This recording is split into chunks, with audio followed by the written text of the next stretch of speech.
एक ऐसी जिद जिसके सामने खुद तकदीर ने भी अपने घुटने टेक दिए। एक लड़की का ऐसा हौसला जिसके सामने खुद यूनिवर्स ने अपनी बाहें फैला के उस लड़की का स्वागत किया।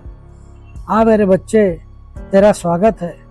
एक सवाल है आपसे, अगर कल सुबह उठकर आपको पता चले कि आप कभी चल नहीं पाओगे तो आप क्या करोगे? आज मैं आपको एक ऐसी लड़की की कहानी बताने वाला हूँ जिसने अपनी ज़िंदगी ख़त्म नहीं होने दी, बल्कि उसने इतिहास बना दिया। उस लड़की का नाम है अरुणिमा सिन्हा और इस वीडियो का टाइटल है जिद हो तो ऐसी। और बात भी सच है, जो अरुणिमा सिन्हा ने किया है शायद ही इस दुनिया में कोई और लड़की ऐसी जिद कर सकती है।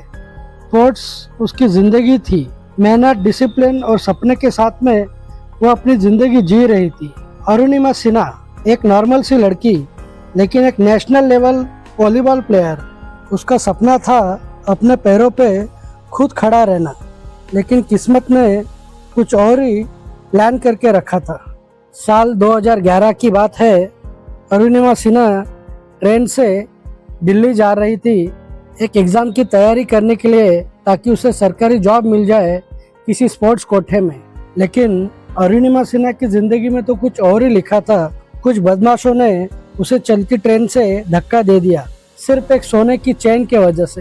रात के अंधेरे में अरुणिमा सिन्हा ट्रेन के नीचे गिर गई। अंधेरा बहुत था और उसके ऊपर से दूसरी ट्रेन गुजर गई, और इसी हादसे ने, उसी एक पल ने अरुणिमा सिन्हा की पूरी जिंदगी बदल दी। पूरी रात अरुणिमा सिन्हा ट्रेन के पटरी पे तड़पती रही, लेकिन कोई सुनने वाला नहीं था और ना ही कोई देखने वाला था। रात भर में 49 ट्रेन गुजर गई, लेकिन अरुणिमा सिन्हा रात भर ऐसे ही तड़पती पटरी पे गिरी पड़ी रही।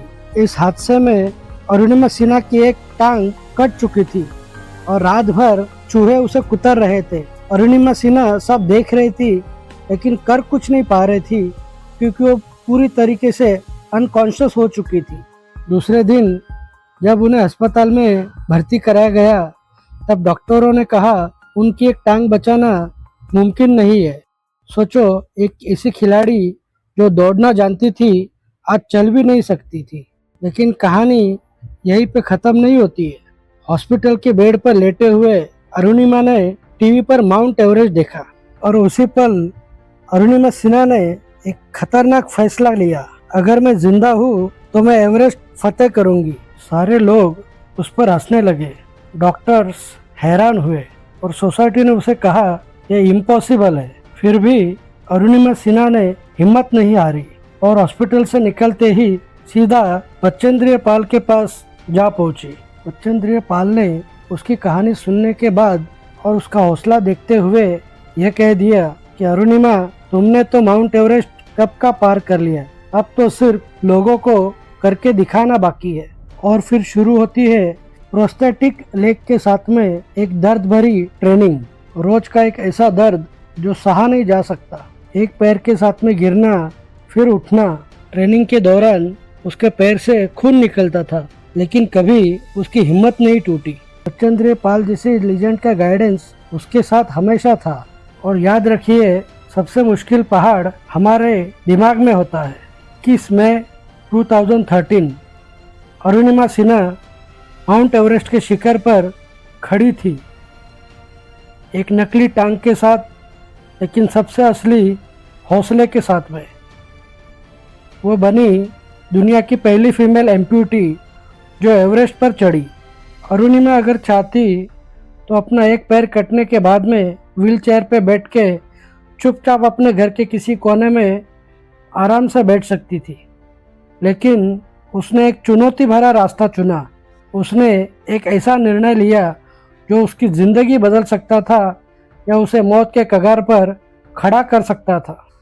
अगर अरुणिमा अपनी टांग खोने के बाद भी एवरेस्ट चढ़ सकती है, तो आप किस बात का बहाना दे रहे हो?